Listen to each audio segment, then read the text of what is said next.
Friends, welcome to Aarti's home kitchen. આજે આપણે બનાવીશું બટાકાની વેફર. તો અહીંયા હું તમને બટાકાની વેફર કેવી રીતે બનાવવી એ જણાવીશ. સાથે આપણે બટાકાની વેફર કેવી રીતે ધોવી અને બટાકાની વેફર બાફતા સમયે શું ઉમેરવું જેનાથી આપણી વેફર એકદમ સરસ સફેદ બને અને વેફરને તળતી વખતે પણ શું ધ્યાન રાખવું જેનાથી આપણી વેફર લાલ કે વધુ કડક ના થાય, એની બધી ટિપ્સ હું તમને આ વિડીયોમાં જણાવીશ. તો ચાલો બનાવીએ એકદમ સરસ મસ્ત મજાની સફેદ, ખાવામાં એકદમ પોચી અને એકવાર બનાવી આખું વર્ષ સ્ટોર કરી શકાય એવી બટાકાની વેફર. રેસીપી ગમે તો વિડીયોને લાઈક કરજો, શેર કરજો અને આવા જ બીજા નવા વિડીયોઝ જોવા માટે મારી યુટ્યુબ ચેનલને સબસ્ક્રાઈબ કરજો. તો હવે સૌથી પહેલાં બટાકાની વેફર બનાવવા માટે મેં અહીંયા 5 કિલો બટાકા લીધા છે. વેફરના બટાકા તમારે આ રીતે પસંદ કરવાના. વેફરને બનાવવા માટે હંમેશા મોટા બટાકા લેવાના, એટલે ચિપ્સ પાડવામાં પણ સરળતા રહે. તો આ રીતે મેં મોટી સાઇઝના 5 કિલો બટાકા લઈ લીધા છે. આવી રીતના મોટી સાઇઝના બટાકા તમે લેશો તો તમારી ગમે એટલી વેફર બનાવવી હશે તો એકદમ ફટાફટ બની જશે. હવે આ બટાકાની વેફર પાડવા માટે મેં આ રીતની ખમણી લઈ લીધી છે. એમાં આ રીતનું સાઈડમાં સેટિંગ કરવાનું પણ આવે છે, જેને તમે બટાકાની ચિપ્સ છે એ જાડી કે પાતળી જેવી તમે કરવી હોય એ રીતે સેટિંગ કરી અને કરી શકો છો. જો તમે નવી ખમણી લેવાનું વિચારતા હોય તો આ રીતની ખમણી તમે લેશો તો બેસ્ટ રહેશે. તમે આ રીતની પ્લાસ્ટિકની ખમણી જો તમારી પાસે હોય તો એ રીતની પણ લઈ શકો છો. તો હવે બટાકાની વેફર બનાવવા માટે મેં અહીંયા એક મોટી સાઇઝનું બટાકું લઈ લીધું છે અને પિલરની મદદથી આપણે ઉપરની છાલ છે એ કાઢી લેશું અને સીધા જ આપણે આ બટાકાને પાણીમાં ઉમેરી દેશું, એટલે એ કાળા ન પડે અને સરસ ધોવાઈ જાય. તો બસ આ જ રીતે આપણે બધા બટાકાને ઉપરની છાલ છે એ કાઢી લેવાની છે. હવે આપણે ખમણી લઈ લેશું અને આની વેફર પાડી લેશું. તો તમે જોઈ શકો છો આપણી ખમણી છે એ એકદમ સરસ, એનું સ્લાઇસર્સ છે એ પણ ગમે એવા મોટા બટાકા હોય તો એની ચિપ્સ છે એ પડી શકે છે. તો આ રીતે આપણે બધા બટાકાની ચિપ્સ છે એ પાડી લેવાની છે. તો અહીંયા મેં 1 થી 2 બટાકાની વેફર છે એ ખમણીમાં પાડી લીધી છે અને તમે જોઈ શકો છો કે આપણા બટાકાની વેફર છે એ વધુ જાડી પણ નથી અને વધુ પતલી પણ નથી. તો બસ આ રીતની આપણે બટાકાની વેફર બનાવવાની. એટલે જો તમે વધારે જાડી રાખશો તો તળાયા પછી તમારી વેફર છે એ થોડી કડક લાગશે. હવે આ વેફરને આપણે પાણીમાં ધોઈ લેશું, એટલે એમાં સ્ટાર્ચનું પ્રમાણ હોય એ નીકળી જાય. અને આ વેફરને આપણે આવી રીતે 3 પાણીથી અથવા તો 4 પાણીથી ધોવાની છે. હવે આપણે એક ફટકડીનો ટુકડો લઈ લેશું અને આવી રીતના ફેરવી લેશું. જનરલી આપણે શું કરીએ છીએ કે ફટકડીનો પાવડર કરી અને ચમચી ભરીને નાખીએ છીએ અને પરિણામે આપણી વેફર છે એ ફટકડી વધી જવાથી એ લાલ થઈ જાય છે અને કાળી પડે છે. તો ફટકડી છે એ વધી ન જાય એના માટે આપણે આવી રીતે ફટકડીનો ટુકડો લઈ અને માત્ર ને માત્ર ફેરવવાનો છે. તો આવી રીતે આપણે 3 કે 4 પાણીથી ધોઈએ એ બધા પાણીમાં આપણે ફટકડીનો ટુકડો છે એ ફેરવી લેવાનો છે. એનો પાવડર બનાવીને નથી નાખવાનો. તો મેં અહીંયા બધી બટાકાની વેફર છે એ પાડી લીધી છે અને તમે જોઈ શકો છો આપણા બટાકા પણ મોટી સાઇઝના હતા, એટલે આપણી વેફર પણ મોટી એવી પડી છે. તો આપણે આવી રીતે બાજુમાં 2-3 પાણી મેં સાઈડમાં રાખેલા છે, તો એક પછી એકમાંથી કાઢી અને બીજામાં આપણે સીધી નાખી દેશું અને એકદમ આપણે પાણી છે એ ક્લીન આવે ત્યાં સુધી આ વેફરને 3 અથવા તો 4 પાણીથી આપણે ધોઈ લેશું. તો આવી રીતે 2-3 પાણીમાં ફેરવ્યા પછી આપણું પાણી ક્લીન આવે ત્યાં સુધી આપણે આ વેફરને ધોવાની છે. તો મેં અહીંયા 3 પાણીથી ટોટલ ધોઈ લીધી છે અને લાસ્ટમાં આ ત્રીજું પાણીમાં હું ધોઈ રહી છું અને તમે જોઈ શકો છો કે આપણી વેફર છે એ ધોવાઈને એકદમ સરસ થઈ ગઈ છે અને પાણી પણ આપણું એકદમ આવી રીતના ક્લીન હોવું જોઈએ, એટલે આપણી વેફર છે એ એકદમ સરસ વ્હાઈટ સફેદ બનશે અને જરા પણ લાલ નહીં થાય. તો હવે આપણે આ વેફરને બાફી લેશું. તો એના માટે આપણે એક મોટા વાસણમાં મેં અહીંયા પાણી ગરમ થવા માટે રાખી દીધું છે. હવે આપણે એમાં સ્વાદ અનુસાર એટલે કે હું અહીંયા 2 થી 3 ચમચી જેટલું નમક ઉમેરીશ. તમે નાના કે મોટા વાસણમાં જેટલા પ્રમાણમાં વેફર બાફતા હોય એ પ્રમાણે તમારે નમક ઉમેરવાનું રહેશે. હવે આપણી વેફર છે એ એકદમ વ્હાઈટ સફેદ અને ખાવામાં પોચી બને એના માટે આપણે 1 ચમચી જેટલું લીંબુનો રસ ઉમેરીશું અને ફટકડી છે એને આવી રીતે આપણે ફેરવી લેશું. ફટકડીનો પાવડર છે એ આપણે નથી ઉમેરવાનો.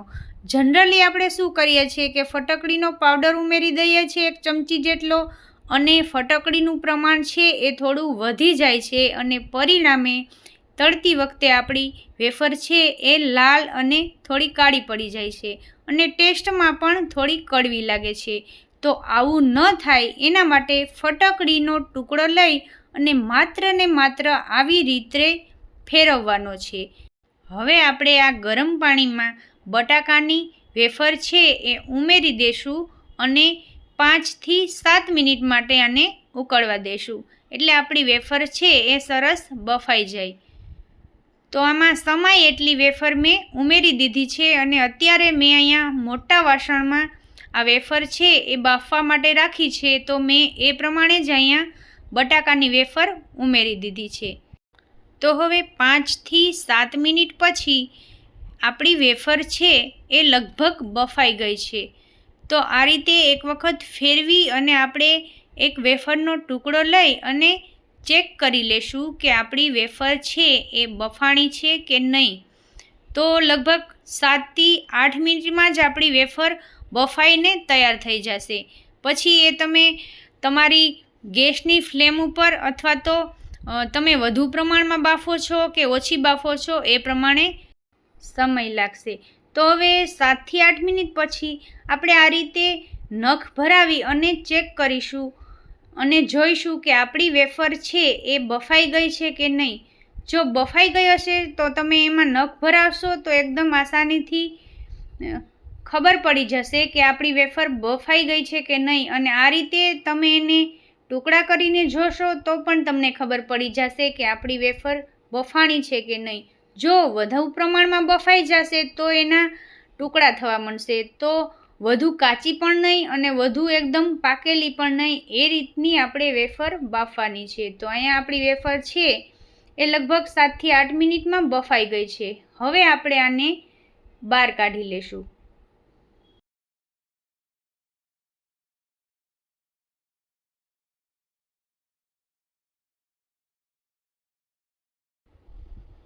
તો હવે આપણી બાફેલી વેફર છે એ બધી નીકળી ગઈ છે અને બીજા બેઝને પણ હું બાફવા માટે રાખી દઈશ. તો આવી રીતે આપણી બધી વેફરને બાફી અને તૈયાર કરી લેવાની છે. એકદમ ઇઝી આ બટેટાની વેફર બની જાય છે અને ખાવામાં પણ ખૂબ જ ટેસ્ટી લાગે છે. તો થોડીક વાર માટે આને ગરમ પાણી થતાં થોડીક વાર લાગશે. આપણે વધુ પ્રમાણમાં ઉમેરી છે એટલે પછી આપણે ફરી વખત બીજો બેઝ બનાવીએ ત્યારે પણ પાછું આપણે વેફરના પ્રમાણનું થોડુંક મીઠું એટલે કે 2-3 ચમચી જેટલું મેં અહીંયા મીઠું લીધેલું છે અને પાછું આપણે 1 ચમચી જેટલું લીંબુ નાખીશું, એટલે આપણી વેફર છે એ એકદમ સરસ બનશે, ખાવામાં પોચી અને ઉપરથી ક્રિસ્પી બનશે. હવે આપણે આ વેફર જ્યાં સુધી બફાઈ છે ત્યાં સુધીમાં આપણે પહેલાં બેઝની જે વેફર બનાવેલી છે એને કોટનના કપડા ઉપર આપણે સૂકવી દેશું. તો હું અત્યારે ઘરની અંદર જ આ વેફરને સૂકવી રહી છું. આપણે આ વેફરને તડકામાં નથી સૂકવવાની. તો એકદમ સરસ આપણી વેફર છે એ સરસ વ્હાઈટ અને સફેદ બને એ માટે આ વેફરને ઘરમાં સૂકવવી ખૂબ જ જરૂરી છે. તો આવી રીતના કોટનના કપડા ઉપર આપણે આ વેફરને ઘરની અંદર સૂકવી દેશું અને ફેનની નીચે ધીમો ધીમો ફેન રાખી અને આખી રાત માટે આ વેફરને હું સૂકવી દઈશ. તો આવી રીતે મેં બધા બટાકાની વેફર છે એ બાફી અને સૂકવી દીધી છે. તમે જોઈ શકો છો આપણા બટાકાની ચિપ્સ છે એ મોટા બટાકા છે એટલે મોટી મોટી સાઇઝની પડી છે. તો આવી રીતના બટાકા છે એ તમારે પણ મોટી સાઇઝના પસંદ કરવાના, એટલે આપણી વેફર છે એ પણ ખૂબ જ સરસ એકદમ મોટી મોટી બનશે અને ખાવામાં પણ સરસ લાગશે. હવે આ વેફર છે એ ઘરમાં સુકાયા પછી મેં આ વેફરને 2 થી 3 કલાક માટે તડકામાં સૂકવી દીધી હતી અને આ વેફર આપણી એકદમ સરસ ક્રિસ્પી થઈ ગઈ છે. તમે જોઈ શકો છો આપણી વેફરનો એકદમ ક્રિસ્પી એવો અવાજ આવી રહ્યો છે. તો આપણા 5 કિલો બટાકામાંથી આપણી આટલી વેફર બનીને તૈયાર થઈ છે. આ વેફરને આપણે પ્લાસ્ટિક બેગમાં કે ડબ્બામાં ભરી અને આખું વર્ષ માટે સ્ટોર કરી શકીએ છીએ. અને આ વેફર આપણે ફરાળમાં કે જ્યારે પણ આપણે બટાકાનું વેફર ખાવાનું મન થાય ત્યારે નાસ્તામાં આ વેફર ખાઈ શકીએ છીએ અને ખૂબ જ ટેસ્ટી એવી આ વેફર લાગે છે.